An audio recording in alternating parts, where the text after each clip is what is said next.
Right now, hidden in plain sight inside a dusty change jar or tucked into an old scrapbook, two unassuming quarters from 1966 could be rewriting what you thought you knew about common date pieces. These aren't your everyday pocket change. Each bears quirks and anomalies that have quietly drawn intense scrutiny from specialist collectors and auctioneers. Over the next few minutes, you'll find that the 1966 Washington quarter isn't just a mid-century relic. It's a gateway into a world where mint state strikes fetch five-figure sums, and minute die variations can turn a 25-cent circulation piece into a collector's holy grail. The story of the 1966 quarter begins in an era of transition. Just a year earlier, silver coinage had disappeared from circulation after the Coinage Act of 1965 mandated a shift to clad sandwich compositions, aluminum bronze core clad by 50% copper-nickel layers. The Philadelphia and Denver mints scrambled to ramp up production and innovate striking techniques. Rather than jubilant ceremonies, the new Washington quarters slid quietly into circulation by early 1966, embraced as a practical substitution for silver, but overlooked by many who simply regarded them as pocket change. Yet within months, astute eyes noted that press operators and planchet suppliers were still mastering this fresh metal mix, and the learning curve would give birth to some of the year's most sought-after errors. Peeling back the layers of these quarters, you'll first encounter the double die obverse. In certain 1966 specimens, the hub die received extra impressions of George Washington's profile, leading to faint but unmistakable doubling around his hair ribbon and the motto, "In God We Trust." Unlike dramatic double dies of earlier decades, this one demands a loop set to at least 5 times magnification to fully appreciate the subtle shift in the inscriptions. Paired with die clash evidence on the reverse, tiny ghost images of the eagle's wings. These examples were often culled during bankroll hunts and quickly vanished into private collections. Today, certified examples in mint state 63 range from $1,200 to $2,500, while a flawless MS66 plus double die can top $6,000 at auction. Beyond doubling, error enthusiasts prize planchet lamination flaws. Occasional core-to-clad separations or incomplete bonding left coins with silvery streaks and flaking rims. To some, these look like damage, but advanced collectors view them as physical records of the mint's growing pains. Individual lamination fragments, those peeled-back ribbons of copper-nickel, trade from $150 to $300 apiece, depending on size and location of the defect. Fully blistered lamination pieces, where entire sections of the surface peel away, have fetched up to $1,500. Their dramatic visual contrast a testament to the era's experimental metallurgy. Adding to the intrigue are broad strikes. When the collar die failed to contain the planchet fully, you get a noticeably larger diameter and a flattened rim, often with a tapered edge.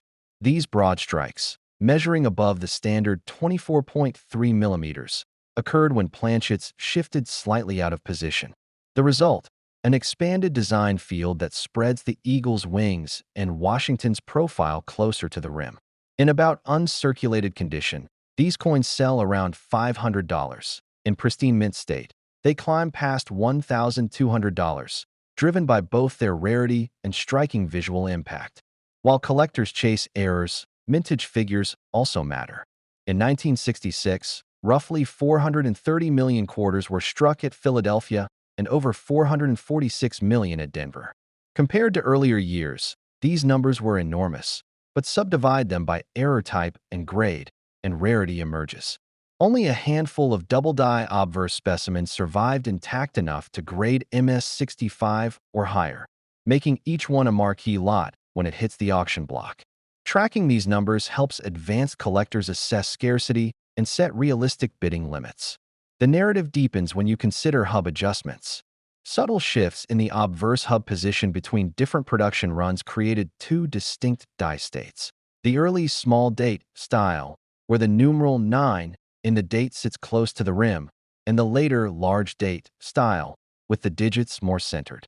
Small date quarters in MS64 or better bring a noticeable premium, often double that of large date counterparts in equivalent grade. Hunting for these requires precise caliper measurements and notes from specialty price guides. Auction records for the 1966 Washington quarter have seen meteoric climbs. In 2015, a PCGS MS67 double-die obverse sold for $6,800. By late 2023, similar examples hammered at $10,200. That same heritage auction sale featured an MS66 lamination error piece fetching $2,350, up from a $450 floor just 5 years prior.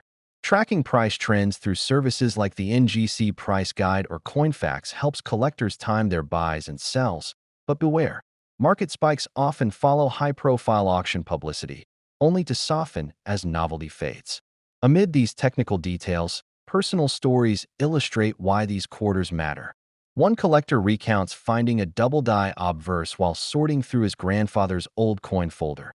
Submitting it for grading ultimately funded his granddaughter's college education. Another describes discovering a broad-strike quarter at a local bank. The teller, oblivious to its value, handed back change that later appraised at over $1,000. These anecdotes underscore the thrill of serendipity that pulses through high-end collecting. If you're hunting your own jars, here's what to watch for. Under a bright LED loop, check Washington's jawline for ghosting, especially around the ear and ribbon. Inspect the eagle's shield lines for doubled horizontal bars. Feel the rim. Broad strikes often lack the crisp, raised edge you expect. Lamination errors reveal themselves as tiny flakes or bubbles, often near the rim or on the reverse fields. Broad strikes shimmer with a slightly concave center on the reverse, a sign the planchet sat loosely. Building a reference set of certified images aids comparison, so subscribe to numismatic forums and download high-res scans from grading services. Condition plays a pivotal role. In circulated grades, a VG8 1966 quarter might fetch face value or perhaps $1 or $2 over, while an F15 with decent eye appeal could trade for $5 to $10 if minor die cracks or doubling are visible. In uncirculated grades, dazzling luster and minimal bag marks become critical. An MS60 double die obverse might go for $800. An MS65 regularly breaches the $3,000 threshold. Proof-like specimens, rare for this date, where mirror-like fields contrast frosted devices often bring $4,500 or more at PF65 or above. Eye appeal can eclipse grade. Collectors will pay premiums for vibrant, natural toning. Thin layers of oxide that cast pastel blues, pinks, and gold across the fields.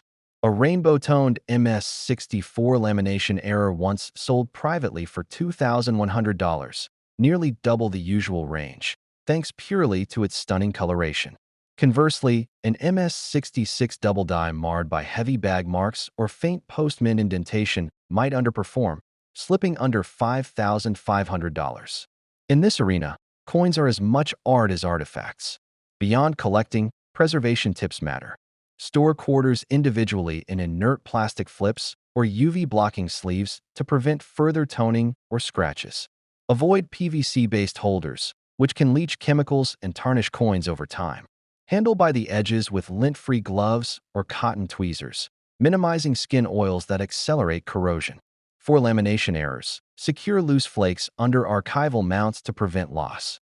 Document each find with detailed notes, mint mark, die variety, grade, any special attributes, and photo documentation. A well-organized ledger, physical or digital, enhances both enjoyment and eventual resale value. And with that, we're poised to journey ahead to our next spotlight, a coin minted 15 years later that managed to slip its own surprises into circulation. Stay tuned. There's more history, more rarity, and more high-stakes collecting to come. Sliding forward a decade and a half, the 1981 Washington quarter might look at first glance like the everyday change jingling in your pocket, but scratch beneath the surface, and you'll find a surprising number of subtle anomalies and coveted varieties that have quietly captured the attention of seasoned collectors. Whereas the mid-1960s issues were all about mastering new clad compositions, by 1981 the U.S. Mint was balancing production efficiency with the demands of a booming, coin-hungry public. What emerged that year was a coinage rife with die varieties, mint mark oddities, and striking errors that today can command prices rivaling the most dramatic 20th century rarities. The story begins with the dawn of the quarter's modern era. After decades of largely unchanged design, production volumes surged once Washington's profile became the standard in 1932. But by the late 1970s, rising metal costs and consumer demand for roll hunters and vending companies pushed the mint to refine its processes. In 1981, quarter output at Philadelphia and Denver topped 1.4 billion pieces each, figures so massive they make modern collectors' jaws drop. Yet within those numbers hid tiny pockets of irregularity, misaligned dies, doubled rims, unusual mint-mark punches, and the occasional off-center strike. For an advanced collector armed with a loop and a price guide, 1981 meant treasure hunting among what most saw as perfectly ordinary circulation stock. One of the year's most sought-after oddities is the doubled die obverse, though it's far subtler than the textbook examples of the 1930s or 1950s. Instead of bold doubling, the 1981 doubled die reveals itself through a delicate doubling of the motto, E pluribus unum, the date numerals, and the finer strands of Washington's hair. Under magnification, you'll notice a ghost image shadow a hair's breadth from the main devices, most pronounced on the 1981 digits and along the rim at 7 o'clock. A Mint State 65 example of this variety can fetch between $300 and $600. But if you stumble onto an MS-67 graded piece, expect bids north of $1,200 as specialists vie for these stealthy errors. Not far behind in popularity are 1981 quarters exhibiting a doubled rim or rim bulge, where the collar die's upper and lower segments misaligned ever so slightly. This produces a crisp, narrow raised line running just inside or outside the normal rim, lending the quarter a two-tiered edge that feels almost architectural. In circulated grades, these can trade for $25 to $50 depending on where.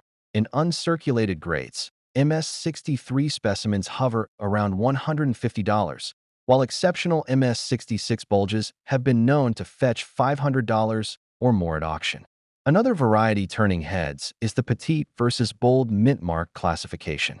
In 1981, the Philadelphia Mint reinstated its P mint mark for the quarter for the first time since 1964, but not before experimenting with different punches. The initial small P mint mark, tiny and recessed, appears set deep into the die, whereas later strikes show a larger, bolder P standing high and clear. Collectors meticulously compare mint mark size, strike depth, and positioning relative to the date. Differences so nuanced they require caliper measurements or specialized microscopes. Small P quarters in high grades often command a premium of 20 to 30% over their bold P counterparts. If you venture beyond the major varieties, you'll encounter off-center strikes and clipped planchets that epitomize mechanical mishaps. Off-centers in 1981 can range from barely noticeable shifts, just enough to nibble at the outer legend, to dramatic alignments where Washington's ponytail nearly disappears. These off-centers mirror each stage of production. Some occur when blank feeding mechanisms grab a misaligned planchet, while others happen if a clipped planchet slips through the shearing process. A quarter 3 to 4% off-center might trade for $15 in circulated condition. At 10 to 12% off, each uncirculated example can command $200 or more, scaling higher as the offset grows and the strike remains sharp. Beyond technical errors, intriguing auction records demonstrate just how coveted certain 1981 pieces have become. In a 2022 Heritage Auction sale, a PCGS MS-67 Plus double die obverse Philadelphia quarter hammered for $2,350, a striking result given its humble face value. The same sale featured a Denver Mint broad strike quarter in MS-65 that soared to $1,150, buoyed by a dramatic die spread that flung Washington's bust almost to the rim.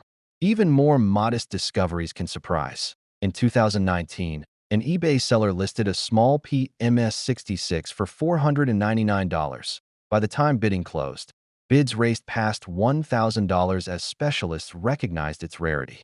Economic context fuels interest too. In the early 1980s, metal surcharges and rising collector demand prompted a temporary surge in proof and mint state sales. As investors eyed precious metals, fewer quarters re-entered circulation, making high-grade circulation strikes increasingly scarce. Today, raw 1981 MS-67 quarters can fetch over $200, while registry sets push collectors to chase every die state, mint mark variety, and error. If you're evaluating a piece, factor in eye appeal. Bold, sharp strikes with full luster and cellophane rolls often command double the price of their bag-wrinkled siblings. Personal anecdotes illustrate the thrill. One specialist recalls opening a roll of Denver quarters at a coin show and discovering an off-center strike that stopped the room. The dealer originally valued it at $5. A quick grading submission netted $400. Another enthusiast found a small P double die obverse among her grandchildren's spare change.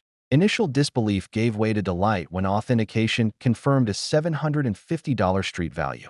These stories underscore how, even decades later, change roll digging can yield life-changing finds. Condition-based value swings demonstrate just how heavily grade and eye appeal drive this market. In circulated grades, a common 1981 quarter in good G4 condition typically trades for face value plus a few cents, with minor die cracks or doubling pushing it to $1 or $2. In fine F12 to extremely fine F40 states, subtle doubling can add $5 to $10, especially on bold P issues. However, in about uncirculated 50 to 58 Australian dollars, coins showing partial mint luster and full detail may fetch $20 to $50 if they exhibit any of the noted varieties. Once you cross into the uncirculated realm, MS60 and above, the real money appears. An MS62 small P double die might bring $175, while an MS64 doubled rim can command $350 to $500. The elite MS67 examples, pristine and perfectly centered, can surpass $2,000, especially when certified by top grading services like PCGS or NGC. Eye appeal remains king. Natural toning, though rarer on these modern copper-nickel-clad pieces, can occur when coins rest in rolls exposed to sulfurous compounds.